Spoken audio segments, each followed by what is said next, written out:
Elles peuvent du jour au lendemain venir briser les rêves de vie d'une personne. Elles peuvent amener une personne autrefois calme, tranquille, à avoir des comportements inhabituels et inappropriés. Mesdames et messieurs, nous parlons des maladies mentales. Les maladies mentales, qu'est-ce que c'est? Eh bien, pour découvrir ces maladies, nous sommes avec les spécialistes de la santé avec qui nous essaierons de discuter, de voir ce qui peut amener une personne autrefois normale, si je peux me permettre l'expression, de se retrouver dans cette situation inconfortable qui ne dépend pas d'elle. Et bien, pour parler de tout ceci, nous sommes avec des spécialistes de la santé. À ma gauche, docteur Salifou Urosama Risitatu, elle est psychologue clinicienne. Bonsoir docteur et merci de nous faire honneur de votre présence. Merci. Voilà. Bonsoir. Bonsoir. À la gauche de docteur Salifou Urosama, madame Salako Ayaba Natacha, elle est spécialiste en santé mentale. Bonsoir madame Bonsoir. Ayaba et merci également de nous faire honneur de votre présence dans ce numéro de notre émission. Nous l'avions évoqué tout à l'heure en début d'émission, les maladies mentales. Je me permets de vous poser cette question. La maladie mentale, qu'est-ce que c'est une maladie mentale? Je me tourne d'abord vers docteur Salifou. Qu'est-ce qu'une maladie mentale? Merci beaucoup. Une maladie mentale, c'est cette maladie qui va affecter les aspects de notre vie. Ça veut dire nos émotions, nos perceptions, notre comportement, notre humeur.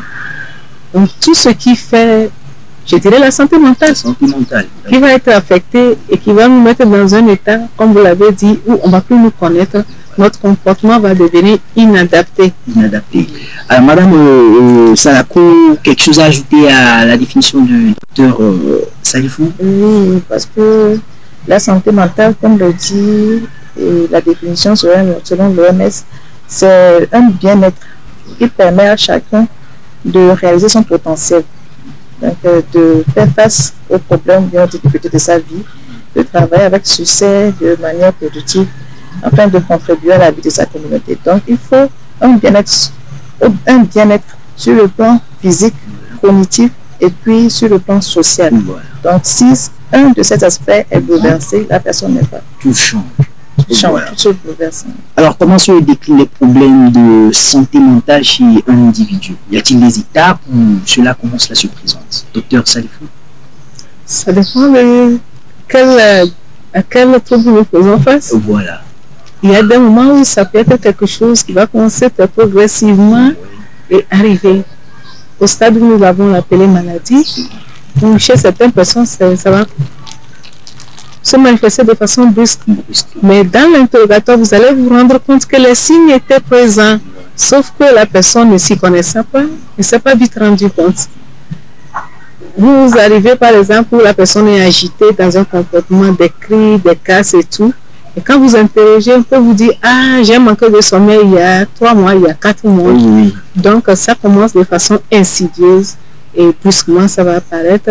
Comme chez certaines personnes, ils vont se retrouver face aux symptômes. Donc, on peut dire que ce n'est pas du jour au lendemain quand même. Madame Salako, dites-nous d'abord pour les proches d'une personne souffrant de maladie mentale, quels doivent être les signes premiers qui doivent déjà alerter? Bon, par rapport aux signes qui peuvent alerter dans la famille, c'est par exemple, il y a la personne qui a des habitudes qu'on lui connaît et du jour au lendemain ne fait plus ça. Par exemple, elle était calme, maintenant elle devient plus ou moins agressive, ou bien plutôt elle est agressive, elle est maintenant devenue calme. On doit s'interroger. Si la personne se replie sur elle-même, la personne n'aime plus être sociable comme elle était avant, n'arrive plus à faire ses activités normalement, n'a même plus envie de les faire. Elle peut se lever, dire qu'elle ne veut pas aller au boulot.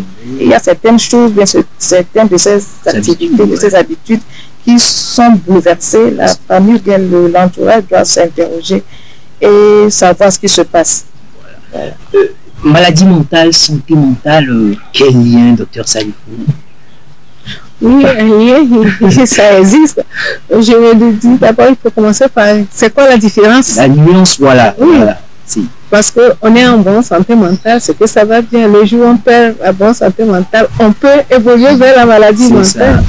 La bonne santé mentale, c'est comme l'avait déjà dit ma collègue. Être en bonne santé mentale, c'est être capable d'utiliser toute sa potentialité. c'est être capable de faire face aux difficultés de la vie, parce qu'il y en a. Il y en a toujours, il y en a. Faire face, c'est être capable de travailler avec plein succès. C'est être capable d'apporter quelque chose à sa communauté. Ça, c'est la bonne santé mentale. Maintenant, quand il n'y a pas la bonne santé mentale, on peut avoir la maladie mentale. Vous voyez ça? Quand il n'y a pas la bonne santé mentale, on peut tomber dans la maladie mentale. Mais on peut aussi ne pas avoir la bonne santé mentale, mais ce n'est pas encore la maladie mentale. Comme on peut avoir la maladie mentale et avoir la bonne santé mentale. Voilà. Très compliqué. Hein? Voilà, j'y vais. J'ai la maladie mentale, par exemple, quelqu'un qui souffre de la dépression, mais qui se fait soigner. Parce que sur son soin, il est stabilisé et il va à ses occupations, il travaille avec toute sa potentialité. Il fait le marché avec plein de succès. Il fait face aux vicissitudes de la vie parce qu'aujourd'hui la vie est devenue chère, mais bon, ça ne l'empêche pas de vivre, d'aller au marché tous les jours. Mais il est utile à sa communauté. Hein, il a une bonne santé mentale, malgré qu'il a une maladie pour laquelle il est sous traitement. Et par contre, celui-là qui est chômeur, qui ne peut plus manger 3 fois dans la journée, il n'est pas malade, mais il n'est pas en bonne santé mentale. Ouais. Voilà. Donc, il y a une très grande différence. Vraiment. Il faut une grande explication pour pouvoir amener les gens à comprendre. Alors, le 10 octobre dernier a été célébrée la 29e édition de la Journée mondiale de la santé mentale qui a été placée sous le thème « Faire de la santé mentale pour tous une priorité mondiale ». Alors, dites-nous d'abord, c'est quoi le but de la célébration de cette journée, Dr Salif? Oui, pourquoi choisir un jour dans l'année pour parler ou pour penser à la santé mentale? C'est justement pour attirer notre attention sur la question. Même s'il y a beaucoup de célébrations par rapport à des problématiques, nous savons quand même que la santé mentale est le parent pauvre de la santé. On s'intéresse très peu à la santé mentale. Et pourtant, c'est le socle. C'est le socle du développement de tout pays. Donc, l'OMS a pris sur lui d'interpeller tout le monde, et les gouvernants, et les populations, et les parents, chacun de nous, à se dire, le 10 octobre, on s'arrête pour se poser la question. Qu'est-ce qui va, qu'est-ce qui ne va pas? Dans mon pays, est-ce qu'on peut parler de santé mentale? Où est-ce qu'on en est quand on parle de la santé mentale? Et c'est bon, c'est pas bon, la population est dans la souffrance, elle ne l'est pas. Si elle l'est, quelles sont les pathologies qui sont les plus récurrentes dans notre pays? Et qu'allons-nous faire pour essayer d'éradiquer? On ne va pas croiser les bras. Donc voilà pourquoi une journée comme ça, et nous, on s'y intéresse beaucoup, ça nous permet d'interpeller, de parler, de sensibiliser la population. Le lieu peut-être aussi d'interpeller l'opinion publique ou je dirais les gouvernants à mettre en place des politiques plus adéquates afin d'accompagner peut-être les personnes souffrant de maladies mentales aussi. Eh bien oui, c'est quoi il dit, tous les acteurs, toute la population, chacun de nous a quelque chose à prendre. Même le parent à qui on dit, ben, si tu maltraites ton enfant, plus tard tu le disposes à la maladie mentale, lui aussi l'a interpellé. Le gouvernant, on lui demande, regarde un peu ta population, quel est le pourcentage de chômeurs au Togo? Et on dit, attention, tous les chômeurs sont en mauvaise santé mentale. Donc ça les interpelle aussi. Exactement. Alors dites-nous, quels sont les différents types de maladies mentales que l'on peut énumérer? Bon, parlons des différents types de maladies mentales. On peut avoir les troubles anxieux, les troubles de l'humeur. Dans les troubles de l'humeur, on a la dépression, la manie, la bipolarité. Et puis on peut avoir les troubles psychotiques. C'est ce que nous connaissons habituellement, la schizophrénie, les fous. C'est la maladie, c'est un niveau grave. Donc il y a les troubles psychotiques, les troubles de l'humeur, les troubles anxieux et les addictions. Les addictions, c'est toutes sortes d'addictions, soit aux substances psychoactives ou bien addiction au jeu, par exemple. C'est une maladie, une sorte de maladie mentale. Ok. Voilà. Et les différents symptômes d'une maladie mentale, vous les avez énumérés déjà. Peut-être vous avez effleuré, ou y a-t-il encore d'autres que l'on peut évoquer? Il y a plein de choses. Nous ne dirons pas tous ces symptômes, parce que si nous disons symptômes, ça veut dire que nous prenons une maladie type et on dit dans cette maladie, voilà les symptômes. Mais ce que nous savons, c'est que quand nous parlons maladie mentale, qu'est-ce qui est affecté chez l'homme? Ce n'est pas forcément parce que j'ai mal à la tête ou j'ai mal au ventre. Non, non, non. C'est l'humeur qui change, ce sont les émotions qui changent, c'est la perception qui change, c'est le comportement. Et tout ça qui est inadapté. Ça sort du cadre du normal. Et c'est ça qui nous interpelle, c'est ça qui fait dire, mais lui, il a quoi? Hein? Donc, ce sont ces aspects de la vie qui sont bouleversés, qui ne sont plus à leur place, qui interpellent. Maintenant, quand c'est face au spécialiste, lui, il sait que en voyant ça, tel nombre de signes, je dirais que c'est telle maladie, c'est la dépression par exemple, comme elle a dit. Non, tel nombre de signes que je regroupe, je dirais que je suis en face de la schizophrénie plutôt, ou bien je suis en face du trouble anxieux. Alors, quels peuvent être les facteurs de risque de maladie mentale? Les facteurs de risque de la maladie mentale sont vastes. Donc, on peut parler des facteurs socio-économiques et environnementaux. Par exemple, le chômage, les conditions de travail défavorables. Il y a le deuil, la perte d'une personne chère, d'un être cher, les divorces qui agissent peut-être sur les deux partenaires ou sur les enfants s'il y en a. Il y a la stigmatisation. Et on peut citer aussi le viol, l'abus sexuel et la toxicomanie, les addictions aux substances psychoactives. Ça amène aux maladies mentales. Et puis les maladies incurables, les maladies chroniques, par exemple le diabète, l'hypertension, le cancer, la COVID-19, quand elle est venue, on se rend compte que lors du confinement, il y a eu beaucoup de personnes qui ont fait la dépression. Donc toutes ces maladies incurables ou bien chroniques sont dépressogènes. Il y a aussi... ça veut dire que ça peut rendre la personne dépressive. Ça peut la faire basculer dans la dépression. Donc, il y a aussi la personnalité psychologique. Les facteurs psychologiques comme ça, là, ça dépend de ça. On parle de la personnalité de l'individu elle-même. C'est-à-dire qu'il y a certaines personnes qui n'arrivent pas à faire face aux difficultés. Ils ont une faible résilience. Elles sont souvent introverties, elles n'arrivent pas à parler de leurs émotions. Ces personnes sont susceptibles de faire la maladie mentale parce qu'elles gardent tout sur elles-mêmes. Et il y a aussi des antécédents obstétricaux qui sont compliqués. Par exemple, chez la femme enceinte, il y avait une fois fait un accouchement dysfonctionnel, un accouchement difficile. Il y a eu à faire un mort-né, un avortement. À la grossesse actuelle, elle va se dire que la même chose peut m'arriver. Cette femme doit être bien suivie. Elle doit être accompagnée. Si le deuil est fait, si elle a accepté ce qui s'est passé, tant mieux. Mais si ce n'est pas le cas, elle doit être bien suivie parce qu'elle va basculer vers une anxiété, un stress extrême qui, mal géré, mal traité, va l'amener dans la dépression et ainsi de suite dans la psychose culturelle. Et c'est l'étape un peu grave. Il y a la grossesse qui est grossesse indésirée. Par exemple, une grossesse qui est issue d'un viol. D'abord, la personne, elle est atteinte psychologiquement. Et maintenant, il y a la grossesse. Cette personne n'est pas désirée. La personne ne va jamais être aimée. Donc, elle doit être aussi suivie. Donc, voilà à peu près les facteurs qui peuvent favoriser la maladie mentale. Dans votre développement tout à l'heure, vous avez parlé des maladies incurables, ce qui m'amène à poser à Dr Salifou la question de savoir, les maladies mentales sont-elles incurables?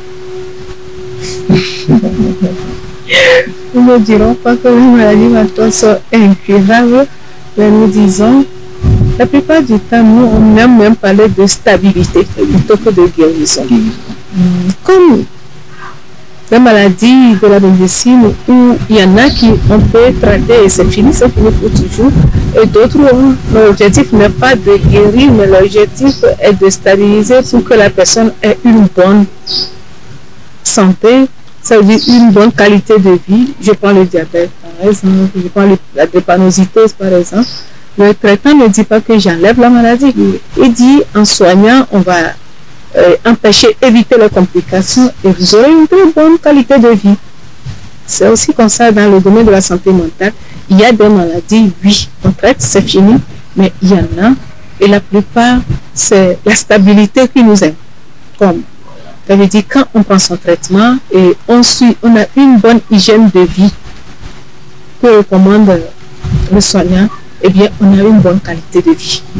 Donc, du coup, nous n'allons pas parler guérison, nous, on parle plus de stabilité. On parle plus de stabilité. Et c'est ce qui est important. Eh bien, si vous venez de nous prendre en cours, vous êtes dans votre émission Santé, Info Santé, et le thème du jour porte sur les maladies mentales. Nous abordons une autre étape très importante de la maladie mentale. Nous parlons ici de la prise en charge. L'étape de la prise en charge, une étape très importante dans le suivi des malades. Eh bien, nous vous laissons aller à la découverte de ces petits éléments et nous revenons juste après. Le centre de santé mentale Saint-Jean-de-Dieu d'Aguaïnivé, comme le nom l'indique, est un centre qui prend en charge les malades souffrant de troubles mentaux. Bon, il est situé non loin de l'établissement La Source. Et le centre peut accueillir comme patient à hospitaliser 27 personnes. C'est-à-dire le centre a 27 lits. À part les patients qui viennent pour être hospitalisés, nous accueillons aussi les patients en ambulatoire. C'est-à-dire ils viennent, ils font la consultation et ils repartent. Les consultations se subdivisent, je le dis, en 3 parties. Il y a la médecine générale qui est là. Il y a la consultation psychologique et la consultation psychiatrique. On a des spécialistes en santé mentale qui sont là pour la consultation psychiatrique et un docteur en psychologie et un médecin aussi en médecine générale. En plus de ces choses, il y a aussi les infirmiers qui sont là pour la prise en charge des malades hospitalisés et puis les autres, les soins. Donc, en plus du côté du centre de l'hospitalisation et puis de consultation, nous avons aussi le laboratoire que nous appelons communément centre du diagnostic. On a le laboratoire qui est là pour accueillir, qui accueille aussi toutes personnes qui viennent pour faire les analyses. Donc il y a des analyses comme ECG, je parle d'électrocardiogramme, EEG, électroencéphalogramme, échographie aussi qui se fait. À part ça, on a les analyses biologiques qu'on fait ici. Il y a plusieurs cas de troubles mentaux qu'on prend en charge.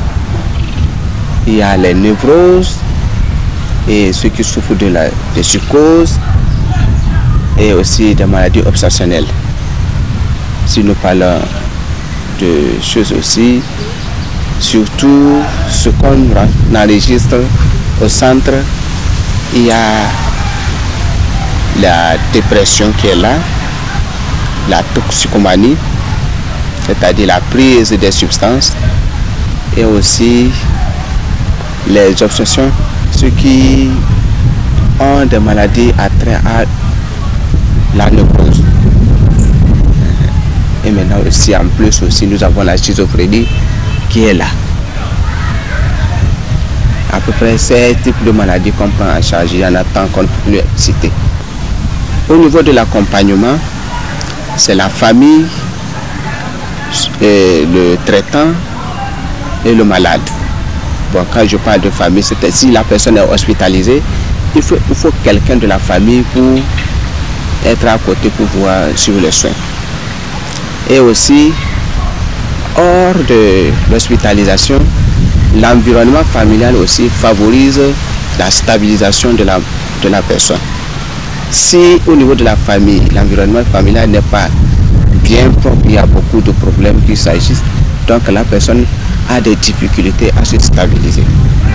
Mais si la famille le soutient dans sa maladie, là, il y a la stabilisation qui se fait aisément aussi.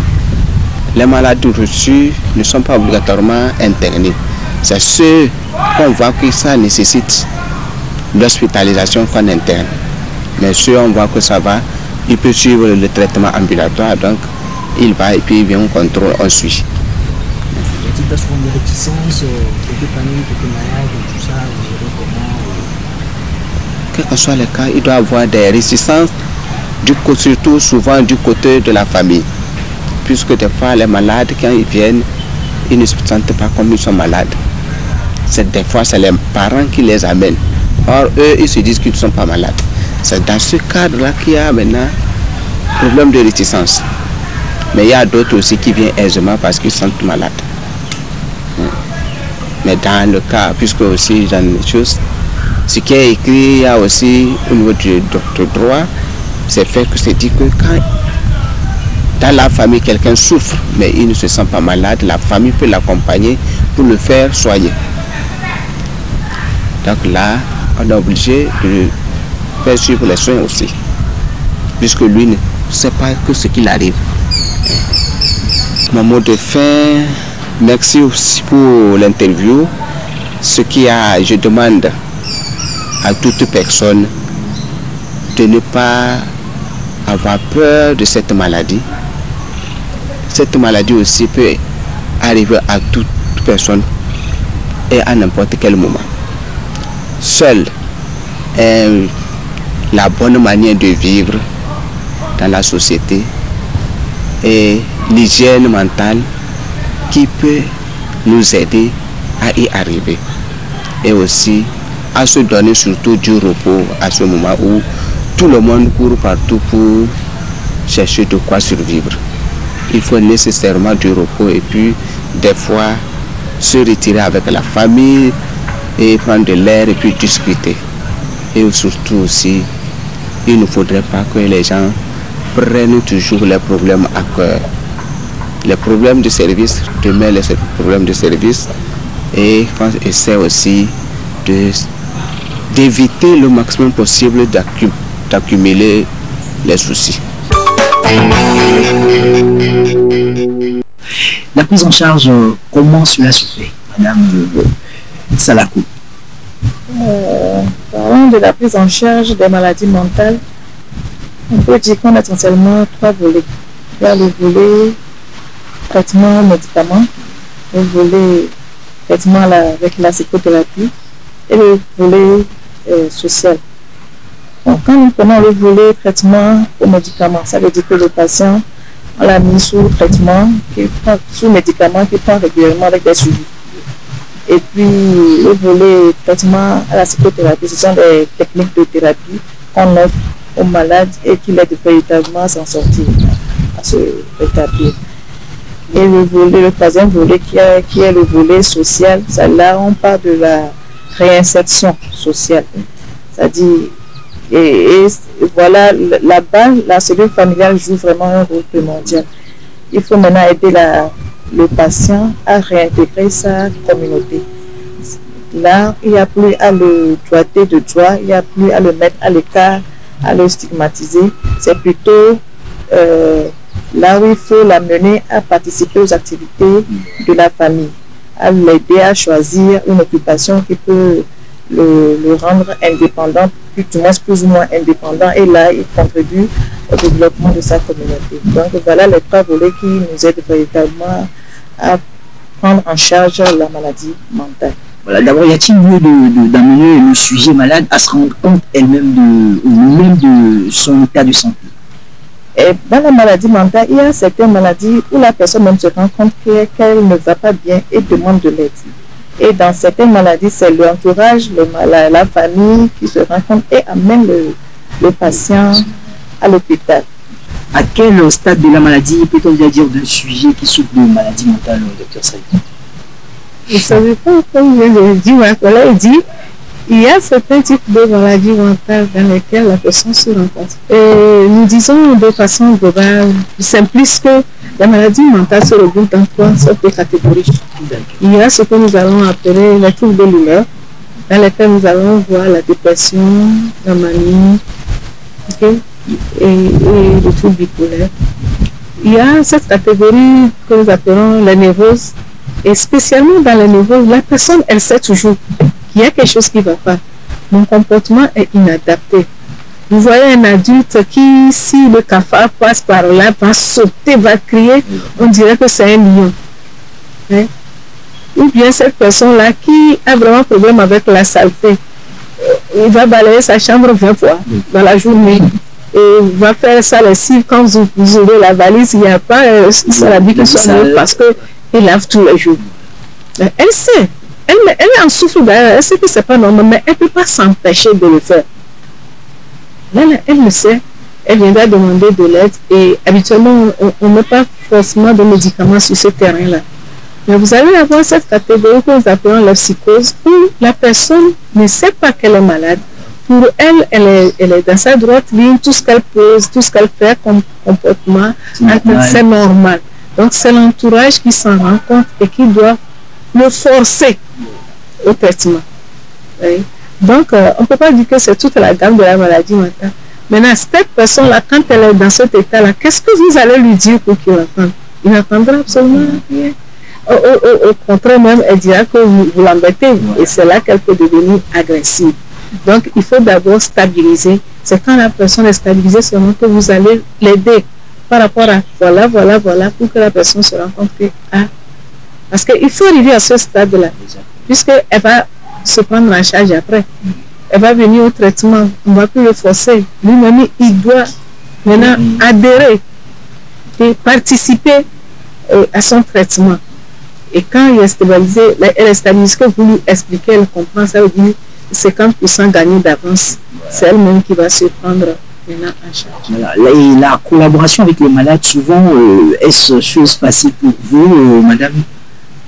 La collaboration avec les malades, très souvent, est-ce chose aisée ou beaucoup de difficultés que vous rencontrez? Madame, vous savez pouvoir dire une partie de cette question, c'est que quand la personne elle-même, elle se rend compte que quelque chose ne va pas, et quand elle demande de l'aide, ça facilite tellement les choses, parce qu'elle a besoin d'aide, elle veut se rétablir.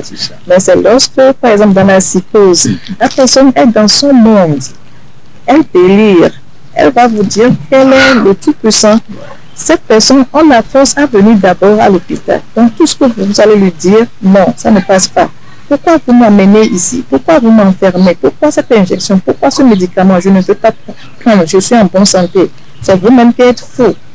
Donc avec cette personne, c'est doucement d'abord la stabiliser. Il y a même, ça arrive à un niveau donné où on doit mobiliser la personne pour pouvoir lui faire des soins, pour pouvoir la stabiliser. Et petit à petit, voilà. Et c'est lorsqu'elle est stabilisée, elle comprend ce qui se passe. Elle-même se va te dire, c'est moi qui ai fait ça, c'est moi qui ai dit ça. Quand vous lui racontez tout ça, c'est moi qui ai dit ça. Et elle commence par adhérer maintenant aux médicaments. Et petit à petit, ça va. Elle-même collabore avec nous. Voilà. Et quand la psychothérapie aussi passe, on arrive à lui parler. Petit à petit, elle se rétablit. Et puis l'adhésion est facile. La collaboration devient maintenant facile. Voilà. Au fur et à mesure avec la prise des médicaments, n'y a-t-il pas plus tard des effets secondaires? Je me tourne vers Dr Salifou, peut-être d'abord avant de revenir à vous. N'y a-t-il pas des effets secondaires suite à la prise des médicaments? Des effets secondaires des médicaments? Parce que le fait de prendre des médicaments tout le temps, je crois que c'est un traitement à vie. Oui, possible. Mais les effets secondaires des médicaments, ça ne manque pas. Même paracétamol a des effets secondaires. Même paracétamol en a. Mais ce qui est là quand même, c'est il y a eu une bonne gestion de la chose. C'est vrai que quand il y a écrit sous suite, il y a beaucoup de médicaments et quand il y en a beaucoup que les effets secondaires peuvent se présenter vraiment de façon spectaculaire. Mais sous suite, quand ça va, on réduit. Parce que c'est un des objectifs aussi, c'est de réduire le plus que possible pour que la personne se sente à l'aise. Il n'y a pas que mettre médicaments, mais il y a surtout derrière toute la prise en charge, il y a l'histoire de la bonne qualité de vie qui est vraiment visée. Et qu'est-ce qu'on fait pour que la personne puisse être à l'aise, libre dans la société? Donc ceci fait qu'une fois que ça commence par aller, les symptômes, ça va, on diminue le plus que possible pour que la personne se sente à l'aise. Mais si malgré ça, il y a des effets, il y a ce que nous appelons des correcteurs. Il y en a. La personne elle peut devenir plus agressive avec les produits. Non, pas du tout. La personne ne peut pas devenir agressive avec les produits. Les produits sont là pour plutôt atténuer, enlever ça. L'agressivité, voilà. Oui. Ok. Alors, quelque chose à ajouter? Pour ajouter à ce que Madame Salifou a dit, dans ce traitement avec les médicaments, il y a aussi le suivi. Et on le dit, même si on te donne, tu viens, on te donne un rendez-vous de 1 mois, 2 mois, avant le délai du rendez-vous. S'il y a quelque chose, vous revenez à l'hôpital signaler. C'est un suivi qui se fait continuellement. Et par rapport aux symptômes qu'il y a, tu peux prendre les psychotropes, avoir des symptômes qui n'ont rien à voir avec ça. Ça peut être autre chose. D'accord. Voilà, donc tu viens, on saura si ça vient des produits ou pas. Et comme le dit Madame Salifou, il y a les correcteurs. Ce sont des produits qui sont là pour corriger les effets secondaires des psychotropes. Okay. Alors, nous parlons à présent des spécialistes de la santé, psychologues, psychiatres. Y a-t-il une différence à mettre entre ces deux spécialistes de la santé? Docteur Salifou, je crois que vous êtes mieux placé pour nous parler de ça. La question qui nous manque jamais. Eh bien oui, si le psychologue et le psychiatre sont les acteurs principaux de la santé mentale, il y a une très grande différence. Il faut dire avant tout que le psychiatre est un médecin. Il est médecin et s'est spécialisé, il est devenu psychiatre. Donc ça veut dire c'est celui-là qui va prescrire le médicament. Ok? Oui. Et contrairement au psychologue, même si le psychologue peut faire ses études et arriver au stade de docteur, il est docteur mais il n'est pas médecin. C'est pas un médecin. En même temps que le psychiatre parle plus de stabilité, de guérison parce qu'il utilise les médicaments, le psychologue va plus parler de qualité de vie, d'accompagnement, de suivi psychosocial. Ça veut dire c'est la qualité de vie, le social, le relationnel, l'émotion qui intéresse plus le psychologue. Oui, il a la psychose, il a pris ses médicaments, il est stabilisé. Maintenant, comment il construit sa vie pour être à l'aise avec lui-même, avec sa société? Est-ce qu'on le stigmatise? Entre-temps, est-ce que les gens l'ont vu dans cet état-là et qu'aujourd'hui, il a du mal à retourner dans le même milieu avec cet état-là? Bon, il ne travaille pas, maintenant il est stabilisé. N'oublions pas que dans la définition de la bonne santé mentale, nous avons beaucoup parlé de travail. Travailler avec toute sa potentialité, travailler avec succès, être utile à sa communauté. Comment il va mettre l'état qu'il a acquis maintenant, là, qu'il a conquéri là, comment il va mettre ça pour avoir les 3 critères là? Donc le côté psychosocial, c'est ça qui intéresse plus le psychologue. Et en plus, le psychologue ne s'intéresse pas seulement à la maladie. C'est la vie de l'individu. C'est la vie de l'individu qui l'intéresse. C'est pourquoi vous verrez le psychologue dans l'éducation. Un enfant qui échoue toujours, il est trop facile de dire c'est un paresseux. Non, non, non, non. Qu'est-ce qui ne va pas? Voilà, qu'est-ce qui ne va pas? Il y a quelque chose qui ne va pas. Quelqu'un qui est dans son service, c'est le jour où on lui donne la promotion, c'est le jour où il tombe malade. C'est bizarre. On peut se poser des questions. Voilà, ça c'est quoi? C'est le psychologue qui est là dans cette... Donc c'est quoi la qualité de vie? Nous sommes toujours à la de la qualité de vie. Et puisque ce n'est pas seulement la santé physique, la santé mentale avec les médicaments, tout ce qui entoure pour qu'on ait cette bonne qualité de vie intéresse le psychologue. Voilà. Vous avez un truc à ajouter ou tout a été dit? Voilà, cet aspect que nous allons aborder, ce n'est pas peut-être pour critiquer les religieux, mais nous allons chercher à savoir d'abord ces malades qui sont souvent laissés ou délaissés dans les centres de prière et tout. Quel avis avez-vous sur le sujet? C'est juste que l'information ne passe pas. Quand vous avez un membre de votre famille qui souffre de maladie mentale, ça ne sert à rien de l'amener dans un centre, je ne sais pas comment vous l'appelez. Il a les centres de prière. On a cette habitude surtout chez nous dans voilà, la communauté africaine. C'est la croyance africaine. On ne peut pas le nier. Mais ne serait-ce pas mieux de l'amener à l'hôpital. L'amener à l'hôpital, on va diagnostiquer la maladie, on va traiter. Et de votre côté, vous priez. Pas l'enchaîner, le mettre sous le soleil, le mettre sous les éteintes saluées. Voilà, ça ne va rien changer. plutôt amener le malade à l'hôpital, on le traite et les parents peuvent prier. Ça ne manque pas. Même le fait de la prière, même, on n'attend pas à être malade avant de prier. La prière, elle est là. C'est normal dans la vie d'un être humain. Donc, si la personne est malade, il faut mieux l'amener à l'hôpital. On le traite et vous, de votre côté, vous priez. Je crois que l'information ne passe pas, les gens ne sont pas au courant qu'il y a d'abord des centres de prise en charge de maladies mentales. Donc, une fois que la personne est agressive, on te dit qu'elle fait des cauchemars, elle voit des choses, bien la personne te dit qu'elle a les hallucinations. Tout de suite, ce sont les esprits.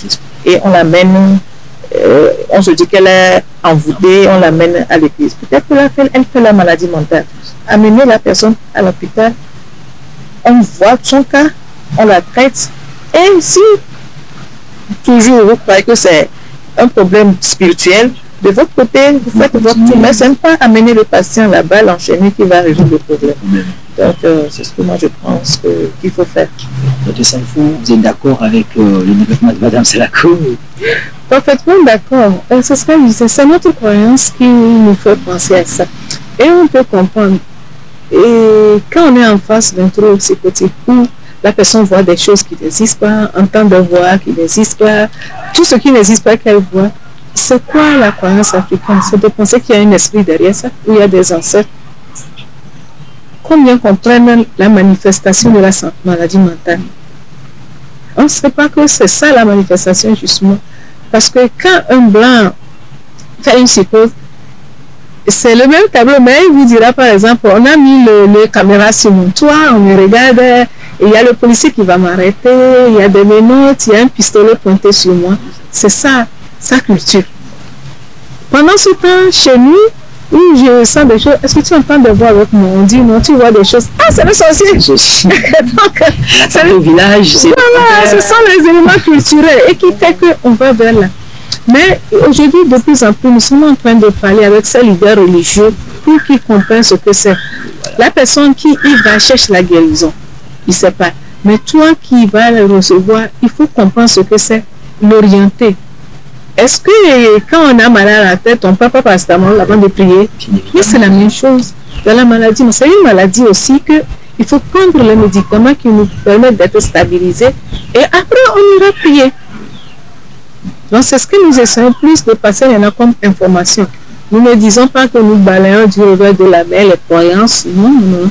Mais cette personne-là qu'on a enchaînée, est-ce que nous avons respecté son droit humain en tant qu'humain? Enchaîner quelqu'un pendant des années, même le chien, on l'enchaîne pas comme ça. Non, non, non, c'est pas normal. Donc, voilà, si nous pensons seulement au droit de cette personne-là, nous ne le ferons pas. Maintenant, en l'amenant à l'hôpital, on va le rendre fort, on va lui enlever ses symptômes, il sera comme nous et il va comprendre ce qui lui arrive. Et maintenant, il va invoquer qui il veut invoquer, l'être suprême qu'il va invoquer pour dire débarrasse-moi de cette réalité. Comme vous le dites, c'est plus une question de culture, d'éducation. Oui, en fait, oui. Oui, c'est l'information qui manque, c'est la culture, c'est tout ça, la mise ensemble. Voilà. Ne pourrait-on pas dire aussi que c'est plus les dépenses au niveau des centres de santé mentale qui poussent peut-être les parents désespérés à se tourner vers les églises, les centres de prière et autres? Et la prise en charge des maladies mentales, c'est vrai que c'est une prise en charge qui est un peu... D'abord, les médicaments de la maladie mentale, c'est cher, ça coûte cher.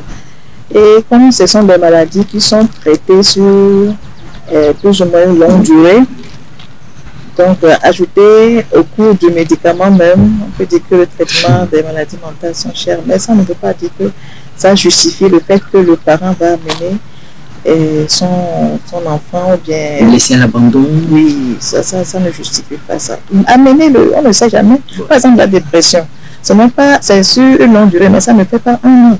Donc, on ne va pas comparer ça à la psychose. Du moins, amener la personne, on commence le traitement, vous verrez que ça va aller mieux. Ça ne vaut pas la peine d'amener la personne et se faire enchaîner dans les centres de prière. Alors, en début d'émission, je crois que vous l'avez évoqué, la stigmatisation. Quel effet la stigmatisation peut-elle avoir sur un sujet malade? Un effet très grave. Très grave, parce que, et par exemple, ce matin, j'ai reçu un jeune homme, et lui, déjà, ce n'est même pas la maladie mentale, c'est l'épilepsie. Alors, il dit, chaque fois que la crise est passée, et quand je me réveille, je vois mes camarades autour de moi, personne ne veut me parler, personne ne veut m'approcher. Et tout le monde a pratiquement peur de moi. Alors, aujourd'hui, il a étudié, il dit, mais plus tard, quelle sera ma vie professionnelle? Oui. Et alors, allez imaginer cette personne-là qui a passé des jours, des mois, des années dans la rue et qu'on a récupéré. Une fois, je me suis amusée à poser la question aux journalistes. J'ai dit, ben, imaginez un peu une dame qui a fait la rue pendant longtemps, qu'on a récupéré, les stabiliser et qui commence par préparer du riz et qu'elle vend. Est-ce que vous seriez prêt à aller acheter à manger chez lui, chez elle? Alors la première question était, la personne me dit, mais pourquoi elle ne va pas vendre du savon? Est-ce que c'est du riz qu'elle s'est préparé? Voilà. Ouais, c'est déjà ça la stigmatisation. L'état dans lequel nous voyons la personne aujourd'hui, est-ce qu'elle prête à avoir de la répugnance, elle prête à avoir des réserves, à l'approcher, à être sociable avec lui, à partager une relation avec lui, à manger avec lui? Non, mais c'est parce que c'est notre image qui est restée dans la tête, qui ne décroche pas, qui fait que nous allons nous éloigner, on va lui faire une chambre à part, on ne va même pas accepter de lui louer une chambre dans notre maison, ou alors on garde toujours l'idée de « Ah, c'est une maladie qui peut à tout moment se révéler encore ». Mais c'est pas vrai, c'est des gens qui ont droit aussi à leur place dans la société. Même c'est une obligation pour nous de leur faire cette place-là. C'est ça justement le handicap psychosocial, c'est tenir compte de leur réalité et de leur donner leur place. Plus nous leur donnons la place, plus ils vont se sentir bien et plus ils évolueront vers une bonne santé mentale. Mais si nous les mettons à côté, nous les éloignons, nous les rendons plus malades. Voilà. En vous posant cette question, Mme Salako, je crois que je rejoins un tout petit peu la psychologue Dr Salifou. La maladie mentale et la folie, nous avons souvent l'habitude de les confondre. Est-ce les mêmes choses? La folie fait partie de la maladie mentale. La maladie mentale, c'est vaste. Donc la folie, ça fait partie des maladies mentales. C'est une sorte de psychose. C'est ce qu'on appelle la schizophrénie. C'est l'étape grave de la maladie mentale, la folie. Donc ce n'est pas la maladie mentale égale folie. Il y a souvent la nuance là qu'on fait. Quand même, quand tu vas à l'hôpital et on te dit, va te faire consulter en santé mentale, tout de suite la personne va te dire, je ne suis pas fou. Voilà. Donc automatiquement, elle croit qu'on lui attribue une maladie mentale. Donc ce n'est pas ça. Maintenant, ça il faut l'expliquer. Il y a une différence entre maladie mentale et puis santé mentale. La folie fait partie, le fou, mais la folie fait partie de la maladie mentale. Ce n'est pas seulement la maladie mentale. Il y en a plusieurs. Donc c'est la schizophrénie. Donc c'est une partie de la maladie mentale. Alors y a-t-il moyen de refaire une rechute quand le traitement n'est pas adapté ou quand le traitement est interrompu, Dr Salifou? Oui, ça c'est sûr. Hein. N'oubliez pas, j'ai beaucoup insisté sur le fait que nous on parle plus de stabilité. L'objectif dans le traitement, dans beaucoup, la plupart de la maladie mentale, c'est de stabiliser. Ça veut dire que de ne pas avoir une phase compliquée, de ne pas voir la personne répéter la maladie à tout moment. Cela ne veut pas dire qu'on a coupé. Et j'aime bien comparer le traitement de la maladie mentale. Je dis c'est comme un arbre. Et le soignant ne dit pas que je coupe les racines de l'arbre. Il te dit je coupe les branches et les feuilles. Et prendre le médicament, ce n'est pas arroser cette plante-là. Mais une fois que vous arrêtez de prendre, vous arrosez la plante. Les feuilles vont encore sortir. Donc ça veut dire que vous avez réveillé l'arbre. Donc du coup, quand vous arrêtez le produit, c'est que ça va revenir. Et ça, nous aimons bien que les patients comprennent très tôt ce que nous sommes en train de faire. Parce qu'à force de prendre des produits, elle finit par dire, mais c'est quoi cette maladie que je traite et qui ne finit pas? Parce que son objectif, c'est d'en finir définitivement avec la maladie. Donc il faut très tôt qu'elle comprenne que non, c'est pas ce que nous avons dit. Nous aimons bien le comparer aux maladies chroniques de la médecine générale que les gens ont déjà accepté, qu'ils connaissent très bien. Le diabète, l'hypertension, la drépanocytose. Bon, est-ce qu'on finit avec? Non. Quand on prend les médicaments tous les jours, c'est pour ne pas voir la complication. C'est la même chose. Et ici, d'ailleurs, il y a des temps de répit. Hein. Il y a ce que nous appelons la fenêtre thérapeutique.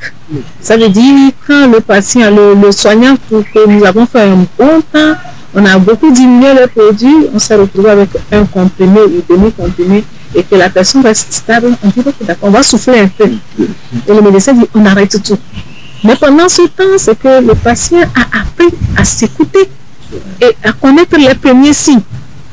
Donc, quand les premiers signes vont s'annoncer, ça veut dire que l'organisme dit, mon ami, ma béquille, donne-moi ma béquille. On revient vite à l'hôpital pour dire, ah, depuis quelques semaines, depuis 3 jours, 4 jours, une semaine, je ne dors plus bien, je me sens nerveux. Alors, ok, on remet un demi ou bien un comprimé. Au lieu de rester, que ça soit une rechute totale comme auparavant, pour encore recommencer. Y a-t-il des patients qui viennent d'eux-mêmes pour demander un suivi? Ah ben oui, hein. Oui, on en a. Chapeau à eux. Vraiment. On en a. Ça, c'est après un grand travail. Oui. Oui, ils ont compris le bien fondé de la chose. Comme Mme Kassali l'a dit, quand on fait la fenêtre thérapeutique et après un temps, tu sens qu'il y a quelque chose qui ne va plus, tu reviens. Ce sont vraiment ces patients qui sont à féliciter, comme elle l'a dit. Elles reviennent tôt pour signaler. Ça ne va plus. Par exemple, je ne dors plus bien. Par exemple, je suis vraiment pour une chose, je suis en colère, les choses reviennent. Il y a les signes qu'elle a compris, que la personne a compris et qui quand ces signes se présentent, elle nous en même temps à l'hôpital et on remet la posologie, on remet les médicaments, on reconduit la psychothérapie. Voilà. Nous savons, nous sommes tous exposés à ces maladies mentales, que ce soit vous, moi, ou même ceux qui nous suivent depuis leur écran de téléviseur. Alors, qu'a-t-il lieu de faire pour éviter de se retrouver dans ce genre de situation? Même si nous savons que c'est inévitable et tout ça. Qu'a-t-il lieu de faire, docteur Saleh? Ah, moi, je ne dirais pas que c'est inévitable. Si c'est inévitable, ça veut dire que nous n'aurons pas des facteurs de prévention. Non, comme on l'avait dit, c'est beaucoup de facteurs qui peuvent conduire à la maladie mentale. C'est vrai que parfois, il y a des facteurs, même là où il y a des facteurs génétiques. Hein, et les facteurs génétiques, vous allez voir dans cette famille, vous allez voir beaucoup de personnes qui souffrent de la maladie mentale. Même dans cette famille-là, on dit on peut quand même se préserver. C'est dans la famille dans laquelle on va dire éviter les situations conflictuelles permanentes. Un couple qui le matin, la petite déjeuner, se bastonna, se dispute. On fait repas là, le dessert, se dispute. Et même ça peut avoir des effets sur les enfants. Sur les enfants. Ben oui. Vous voyez, et ça là, il faut. Dans les situations de traumatisme, un accident, c'est pourquoi en fait, quand il y a un accident grave où ça engage la vie de beaucoup de personnes, normalement, tout de suite, il y a une équipe de premier secours qui doit arriver. C'est pour prendre en charge les survivants pour qu'eux, ils ne décompensent pas dans la maladie mentale. Inondation, incendie, et c'est des facteurs où tout de suite ça peut ébranler. Maintenant, au-delà de ça, la drogue. La drogue. Aujourd'hui, nous ne savons pas combien de jeunes nous recevons par semaine pour la drogue. Mais ça expose à la maladie mentale. La pauvreté extrême, l'indigence. L'indigence, là, nous nous tournons vers le gouvernement. L'indigence. Et aujourd'hui, vous ne pouvez pas aller au marché sans voir les dames, la mine, tout. Et vous voyez un peu l'insécurité que ça a créé. À partir de 19h, maintenant, on a peur d'être dehors.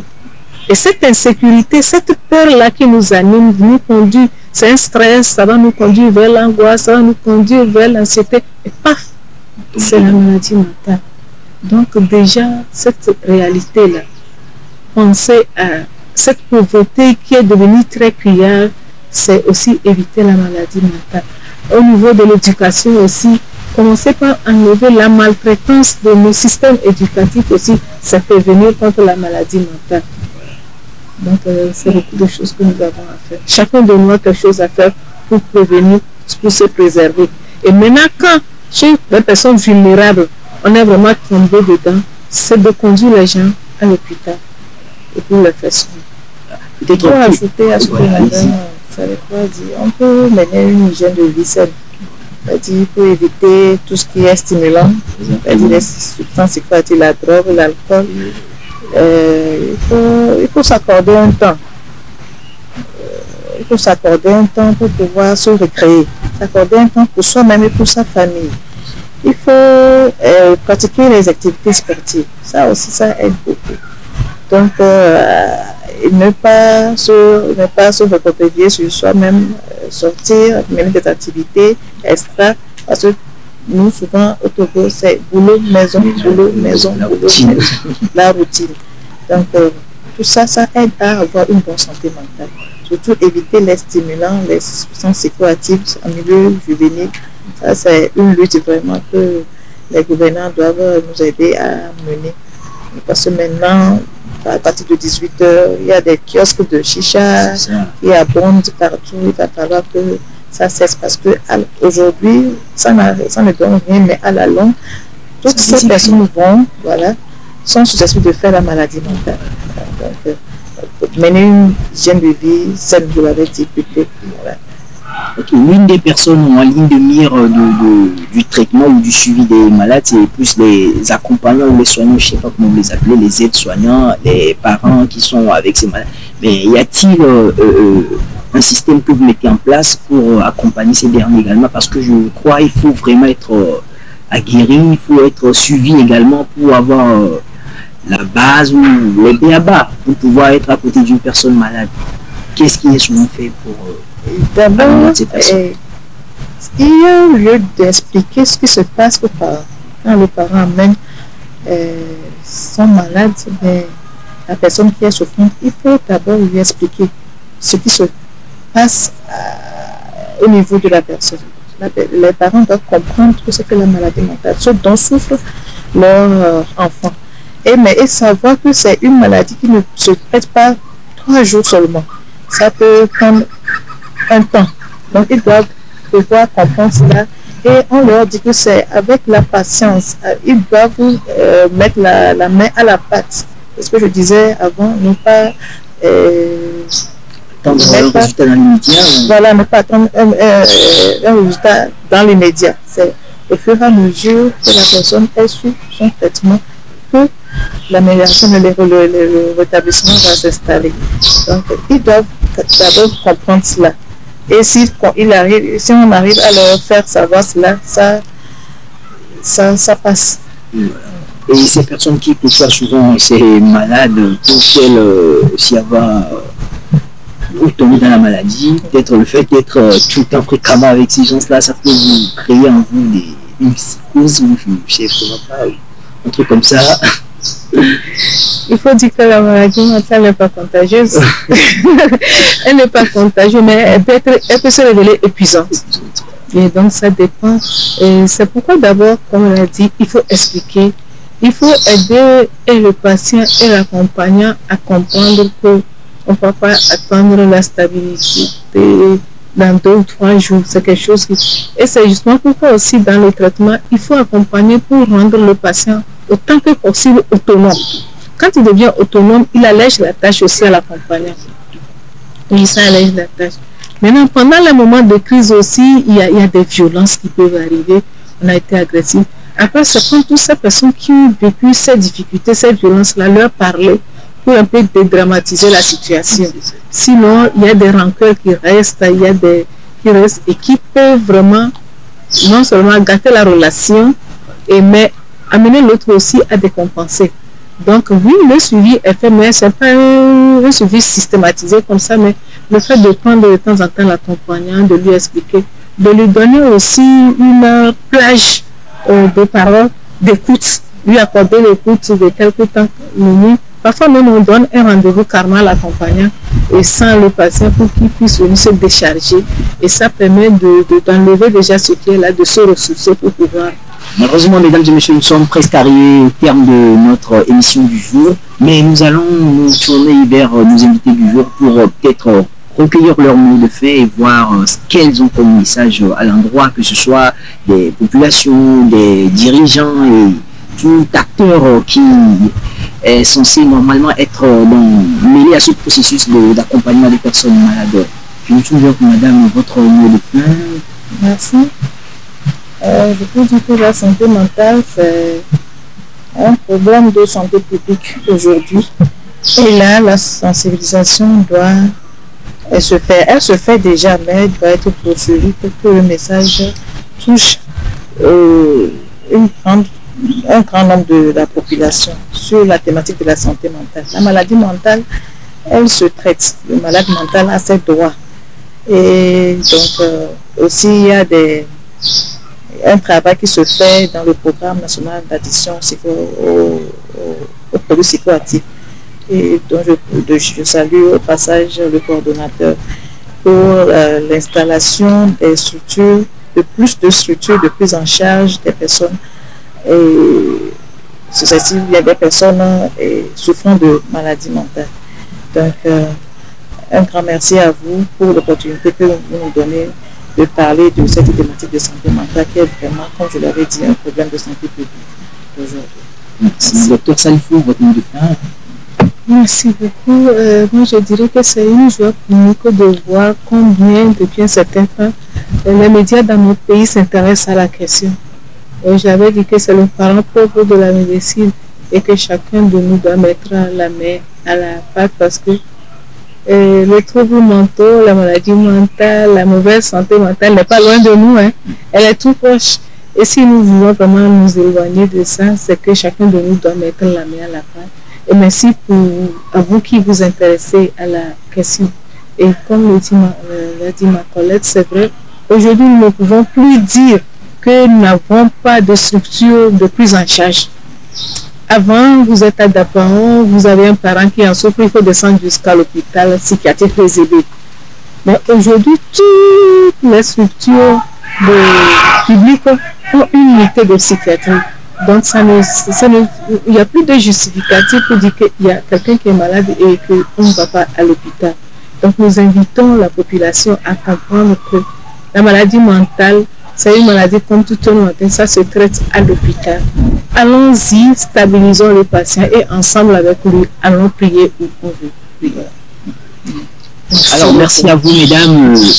La maladie mentale n'est pas loin de nous, si je dois m'en tenir au propos, au mot de fin de Dr Salifou. Alors, adoptons les bons gestes, suivons les personnes malades, soyons à leur côté, soutenons-les et adoptons surtout, comme je viens de le dire, les bons gestes afin de ne pas tomber dans ces genres de situations. L'info santé d'aujourd'hui prend fin. Merci à vous de nous avoir suivis et rendez-vous à la prochaine.